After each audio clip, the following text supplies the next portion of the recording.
what the future is realistically going to look like. I see a lot of different ways of reacting to the situation that many of us have found ourselves in. One is the red pill and crack slip frenzying, where everyone is trying to do things that make a whole lot of money because they know that if they work a normal life and work a normal job, that it's not really worth it anymore because a normal life is not good anymore. So you have people that are trying to become influencers or famous YouTubers, singers. Now this has been around for a while, but it's really apparent now because people realize that they might as well go for broke, because if they go the normal route, then it's going to be,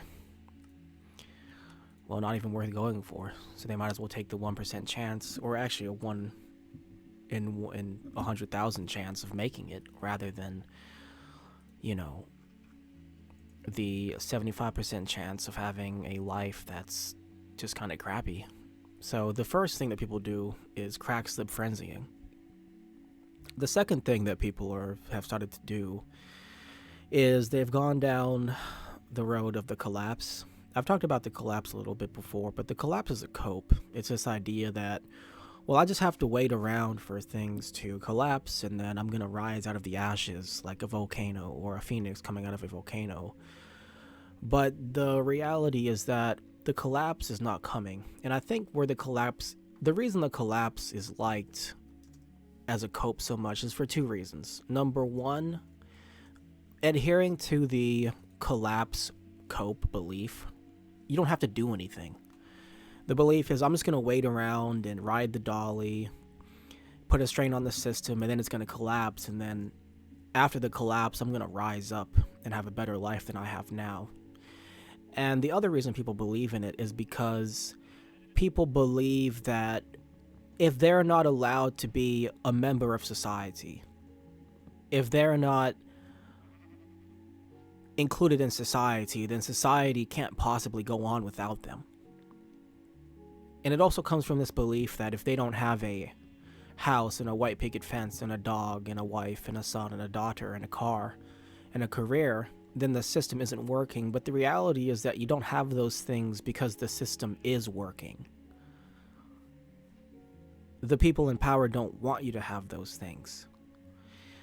And this goes into this idea that if you can't crack slip, if you can't be lucky and make it, and if you don't feel like doing the collapse cope and sitting around doing nothing, then that doesn't really leave too many options. Because I can sit here and tell people to be realistic about the situation, but the situation is this. The people that are waiting on the collapse are going to spend their entire lives waiting for something that's not coming. The collapse isn't coming to save you, and even if the collapse did happen, your life would be even worse than it already is, which is saying something because I know just as well as anybody else how bad life can be. Second of all, I have my issues with the red pill. I don't like a lot of the grugness, a lot of the insults thrown around. However, I do believe in the white pill because I have been black pill aware for a few years now. I was kind of black pilled before the internet black pilled me. Even as a tween, I quickly realized that looks matter a lot more than people let on. And I thought that the black pill, for some reason, I thought that the black pill ideology of genetic determinism and zip code determinism and lookism and all the things that come along with the black pill philosophy, that if enough people were made aware of it, that it would somehow change things, that there would be some sort of societal change if enough people woke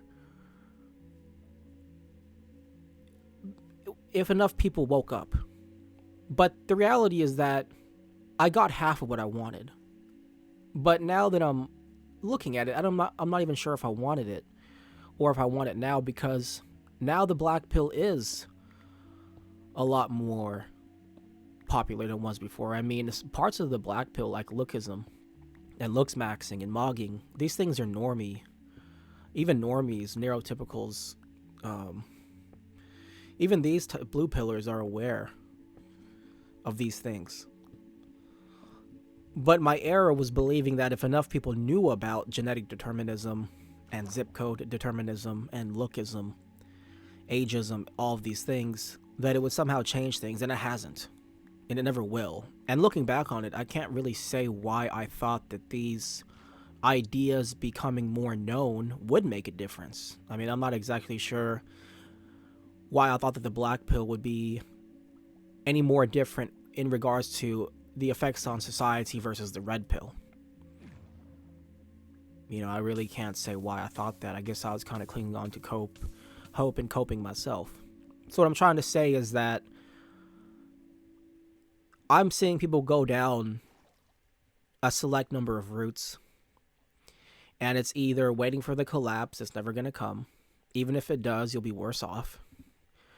Or it's crack slip frenzying as a red pillar or as a white pillar.